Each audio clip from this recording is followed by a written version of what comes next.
Recently, I was brought on for some freelance work as the art director and environment artist for Mayor May Knott. It's a cute little cozy, creepy adventure game where this shy girl becomes the mayor of a haunted ghost town. And I'll be sure to put the link to the Steam page in the description for the videos. In this time lapse, I'm redesigning the exterior of the workshop, taking it from this rough prototype to this quirky little toolbox house that fits right in with the rest of the spooky environment that the town is going to have. And if you like seeing how game environments come together, don't forget to like and subscribe. Let's get into it. So I'm going to speed up through a lot of this process, but I will keep describing kind of what's happening, I guess. Right now I'm just doing the initial draw over of what I want this new workshop to look like. I'm trying to soften out some of the shapes, get away from some of those like sharp peaks on the roof. The game is meant to be pretty stylized. It's also supposed to have a certain amount of cuteness to it, so I'm kind of trying to soften some of the shapes where I can. Everything is also supposed to have a certain amount of grunge to it, so you can see me adding some rust spots. In this video, I'm only doing the exterior, but I do go ahead and sketch out a rough idea of what I want the interior to look like, as well as some of the props that would be used in here. The character that kind of lives and works in this building is a kind of a jack of all trades. He's going to help you fix up different areas of the town. He helps you, fix some bridges and do this stuff. So I'm trying to make sure that a lot of woodworking stuff is in here. All of these assets are going to be made with wood, and then also including things like tools and boxes that, things like nails and screws and like all those stuff will be in there. I do have another artist that I'm going to be giving some of these assets out to do the props and stuff, but I might end up grabbing some of these at some point, so we'll see if I have a video on these later on.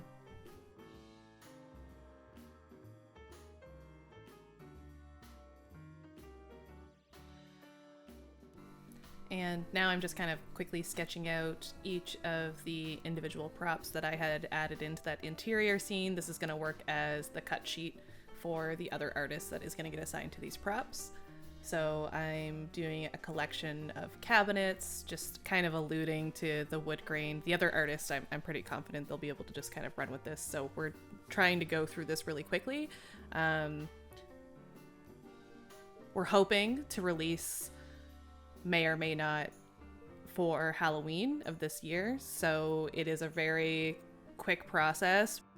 It's not going to be a super polished process. We're trying to get the rough ideas of what we want and then handle most of the rest of the iterations in the modeling and the texturing stages.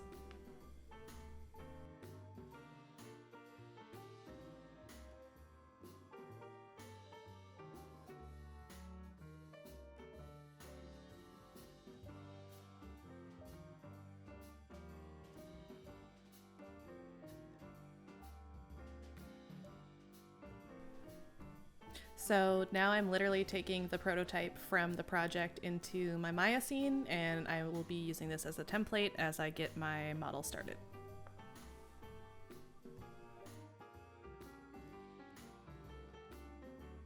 And the reason I'm doing it this way is because a lot of this game has already been made, and I want to make sure that any gameplay elements, anything that the creator might have already done, I'm not affecting the placement of them too much. I don't want to put too much work back on him by changing these models. So I'm keeping the general sizing of the building the same. We'll keep most of the assets and props that were on the interior about the same scale, maybe with a few exceptions, but we're trying to make as little work as possible. He's okay to go in and adjust a few things here and there if I really feel artistically that needs to happen, but for the most part, I'm trying to make this as easy as possible on him. I am going to go ahead and quickly speed this up, so it's going to be a time lapse for a little bit as I go through the full modeling process. I'll try to stop the video if I see anything that feels really important or worth talking about. If I don't, if you see anything that I've done in the video and I didn't cover it, I didn't stop to talk about it, but you'd like to know more about it, please leave a comment and maybe I'll make another video about that trick or tip specifically. I'd love to do that.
So I feel like usually I don't add my UVing process to these videos because I find it very boring, but I know that some people were asking for me to show the UVing process, so I'm making sure that I do it this time.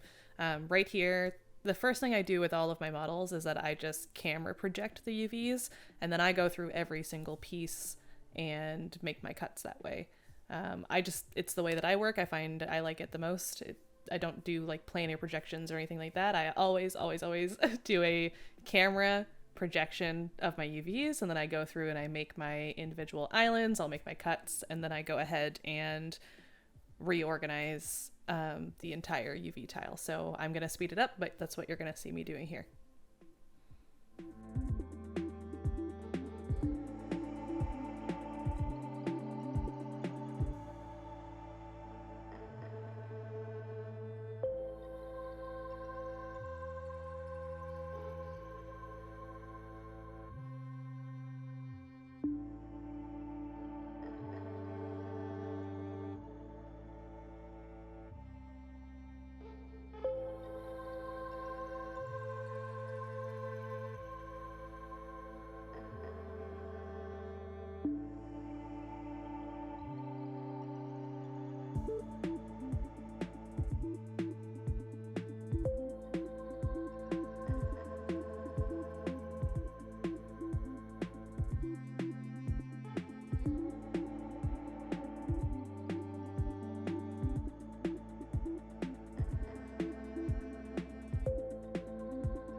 now moving into Substance Painter. So now I'm just gonna get the textures set up. I'm using this Toolbox image kind of as a rough reference for what I want the rusty peely paint to kind of look like. It'll be a lot more stylized than that in the end.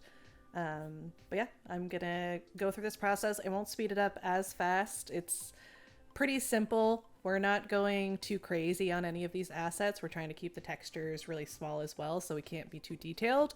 So I am going to be using a combination of just fill colors as well as some of the built-in materials with Substance. There's a really great cracked paint that you're going to see me use. And yeah, so I'm just going to speed it up. And again, if anything doesn't get covered in the video and you want me to go into some more detail about it, just leave a comment and I'll be sure to do another video on that.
After having a quick talk with the creator, we thought that the yellow was looking a little too bright, too harsh, so we just switched it out to use more of a neutral palette and bring this kind of metal colors down onto everything.